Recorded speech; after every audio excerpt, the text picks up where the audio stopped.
And teleSUR English offers you a special coverage of Colombia's presidential elections. To go on the matter, we invite international law expert and political analyst Ivonne Tellez. Be welcome, Ivonne.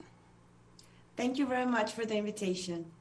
So we are pleased to have you here. Let's go to our first questions. Let's talk about a little bit about the running formulas and their proposals. Moreover, many of them point to economy as a major factor in their program, also fighting corruption, and many of them try to include two key sectors that have been on the margins of the political landscape, women and the youth.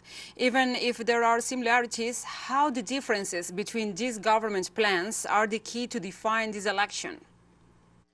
Okay, we have to remember that the young people over here in Colombia are the focus group. We're talking about at least nearly 9 million voters that represent a very large group who's probably asking for a different kind of country in general terms. In this way, for example, we have Mr. Petro, who has promised to overhaul the country's capitalist economic model and to expand the social programs. That means that we are trying to introduce, or he's planning to introduce guaranteed work with a basic income and to shift the economy and the country's economy to a controlled health system. So these are very deep social changes that he's proposing. In this way, we can find, remember that the polls in Colombia and the right to vote is not mandatory in Colombia. That means that we expect a very large audience of young voters who might turn their elections to this left-wing proposal due to most of them, the social programs and the social restructure that we are expecting. This has to do or makes a strong difference with the other candidates because even though some of the points are shared, that means security, probably drug trafficking, but most of the social programs that are proposed by the other candidates remain and maintain the same structure that we have lived in before. So that means that that's what we are talking about, this deep social change that most of the young voters are expecting. Yeah, indeed, Petro has these promises and also this super radical and super leftist government program. As we know, Petro and Gutierrez are considered the main contenders, but let's talk about the newness in these elections. Francia Marquez, who is everything that has been historically silenced in Colombia. She is a woman, a black single mother, campesino leader and social leader. And also the political right-wing forces have tried to harass her, to intimidate and actually silence her. Why this fear? What could Marquez bring to the table that is so dangerous for Colombia's establishment? I think that what Francia Marquez represents is, as you said before, all of these issues, these very important characteristics that have been silenced through the years. That means that we Colombians have not had a woman who represents a very strong leadership, but this woman comes from poverty, from the excluded section, and she also represents something else that has to do with race.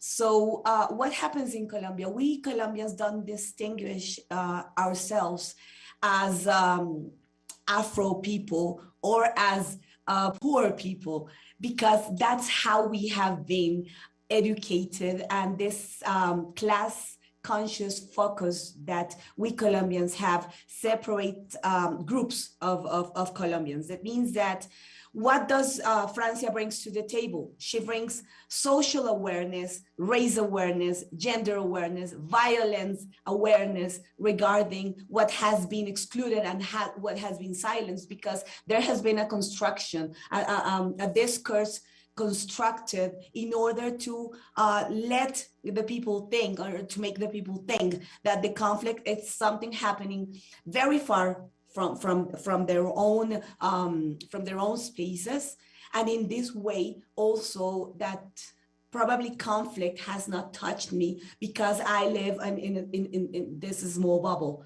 So that means that what she represents is some of the deepest characteristics that we have that represent us, but that have been never before these elections have been placed and have been put on a political agenda.